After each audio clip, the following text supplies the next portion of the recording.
all honesty, the big storyline that game, literally the big storyline was Elmer Soderblom for the Red Wings, and in net for Chicago, Arvid Soderblom, his older brother of 2 years, but 5 inches shorter or something like that. So, which still puts him at 6'3". Yes, which is approximately how tall I am. Don't try to verify that. Just take my word for it. And funny enough, Elmer put a shot on Arvid, which the rebound popped up to Adam Ernie to open scoring for the Red Wings to tie the game. So that was pretty cool. A little Soderblom v. Soderblom action, and Elmer got an assist early on. Yeah, I think we can comfortably say each of them was their team's best player that game. Yeah. Which, for Chicago is great because, God knows who their goaltending is going to, what their goaltending is going to be for the next, decade or so. And then Elmer, who I thought played well against Pittsburgh, was definitively the Wings' best player against Chicago.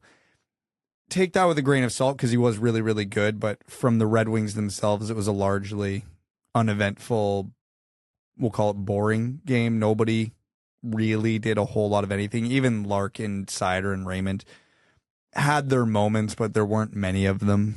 You could tell it was their first game of preseason, and that's fine.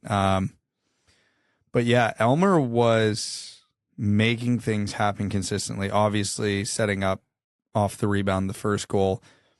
He was, I know I mentioned this earlier, but he actually looked good in transition. There were a lot of times his reach got him to a puck just before the defender, and he was able to immediately turn it into like a quasi-deke to get around said defender and start the rush. He was involved in a number of 2-on-1s. He had a lot of chances in the offensive zone. He probably should have had 1 or 2 more goals that his brother just thwarted him on.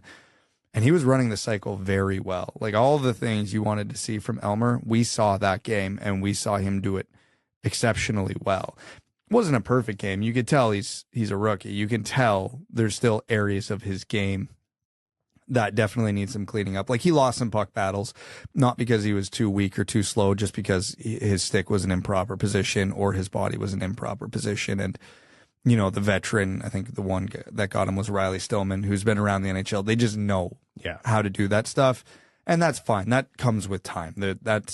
He's only ever going to learn to do that stuff by losing those battles repeatedly for the next few months. And, whether that's in Grand Rapids or the NHL, it's going to happen all the same, and it's the only way he's going to learn. But overall, man, I put Elmer's chances of making this team not impossible, but very, very low before camp opened. I still don't think they're great just because of the logjam in front of them. They're a lot higher than they were 2 weeks ago. I will say that. Yeah, that's a really good way of putting it. It's less about him now, and it's more about the logjam in front of him.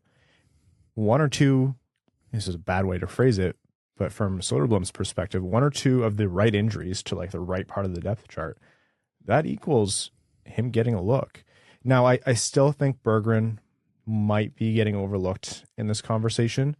All eyes are on Soderblom. Actually, for this game, management requested that Derek Lalonde put him in the top 6, which, I mean, the top 6 was it Suter and Ernie? Yeah, he was with elite sniper Adam Ernie. Hey, elite sniper Adam Ernie, who buried a couple goals. Hey, that line had both the goals. And I think Pius Suter also looked good. Pius Suter, who is, being kind of pushed down the depth chart naturally, but also people are probably giving him maybe a little bit less credit than he deserves. He was asked to do a lot last season, probably a bit unfairly. So he had a good game as well. That line was like the highlight of the Red Wings, but still top 6 looks, and more of what you said, Brad. He won races to the puck because of his reach. He flashed his skill. And it's just the combination of traits that should belong to different player archetypes. You know what I mean? Like generally when you have a giant, the reach and the strength are what helps him win the puck battles or generate space or create a play. When you have a small skilled player, it's the stick handling, the speed, the nimbleness. I think Soderblom's skating has improved. I don't think it's phenomenal, but I think it's noticeably better than it was in the past. So, you're hoping that it's not a liability, and it certainly didn't look like it out there. And there's points, like you said, where his reach won him the puck, and there's points where the puck wasn't in the right position, and it's like, oh, 1, 2, 3, 4, 5, quick with the stick, and all of a sudden he's created space just by moving the puck around. It's like one of those tiny cone drills, and you're like, that's impressive, and NHL players should be able to do that, but not NHL players of his size. So, again, press the button. It's early, but he's showed well through 2 games, and I have to agree. I think his chances. I think we have to be having the conversation of, can Soderblom force the issue and make his way onto this team? He's going to have to. Oh, yeah. I think he's putting together a very strong case for it. You know what? I think we've said this about anyone who's got any top 6 potential. If he's playing on the 4th line or getting very few minutes elsewhere, just put him in Grand Rapids. Let him get 18 minutes a game, because it will be so much better for his development than him just riding the pine and playing 8 minutes a game in Detroit. That's what this ultimately might come down to, is not what's best for the team, but what's best for Elmer. Because we already talked about what, barring injury, the top 6 wingers on this team are going to look like. Would I put Elmer ahead of any of them right now, despite how good he's looked? No, absolutely not. Okay, so that means he's kind of defaulted to the 4th line. Is it worth him playing 8 to 10 minutes a night, or he could go and play first line in Grand Rapids, and he could be the injury insurance? I think for Elmer's development, Grand Rapids would be the better call. If you're just looking at the Red Wings thinking, okay, we just need to make the best roster we can to get to the playoffs this year, yeah, then you probably want Elmer on the 4th line over, Adam Ernie or whoever else is competing for those spots. But I don't think that's what this decision is going to come down to. Honestly, I think it's going to be, send him down, let him work out those tiny kinks in his game, and he could be injury insurance. He could be Tyler Bertuzzi trade insurance. He could be, a lot of things to this organization, even though he's in Grand Rapids. And it will definitely free up Lalonde to do some things if he doesn't like what the team's doing on the ice. You have this, I'm not going to call it threat, but for lack of a better word, threat of having Berggren and Söderblom in Grand Rapids performing well. The guys on the roster are going to know that. They're going to know if they have a bad 2 weeks, their spot in the lineup isn't guaranteed, because now there's options. It's not like they're worried about Turner Elson coming up and taking their job. And, I think this presents a lot of exciting opportunities. And if Söderblom over the next couple of weeks is too damn good for Grand Rapids and he has to play in the NHL on the 4th line, great. Like, there's no bad option here. It's just going to be what's best for him. A little bit more about Soderblom's chances, and we touched on this. We talked a lot about, what he'd have to do to make the team. And I alluded to something, which is that there might be players better than him, or worse than him, on the Red Wings roster, or maybe less impactful. Like, depending on what you think of Sundqvist, and depending on what you think of Adam Ernie, for example. Like, those are guys where if the Red Wings lost them for any period of time, or if they healthy scratch them, it's not making a difference in the game. Those guys aren't really needle movers. I say that coming off the heels of an Adam Ernie 2-goal night, but of course it's preseason. They're not bad, but those aren't the ones causing a difficult conversation like Kubalik and Zadina might be doing to break into the top 6. So if Soderblom's job is to simply beat them, he could do it. But then it gets back into what Evan was just saying. If you have a really strong Grand Rapids team, that's a great place for a player who is well on his way to success, but the path isn't over yet, to play. Goes down there, point per game player, if not better, develops a huge amount of confidence.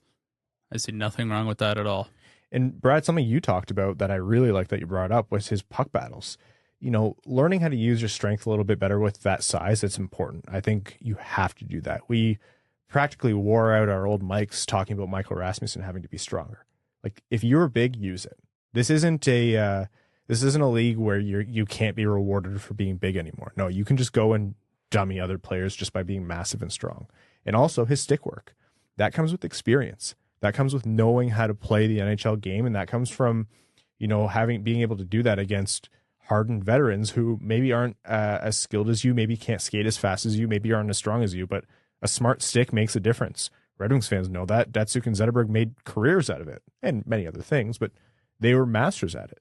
So yeah, that's another part of Soderblom's game that he can go and work on and develop that will really elevate him and make him a force to be reckoned with in tight, which is just such a funny thing to talk about for someone that big. So I think, funny enough, Soderblom's chances are higher than Edvinsson's, which folks probably weren't anticipating. I certainly wasn't coming into this season.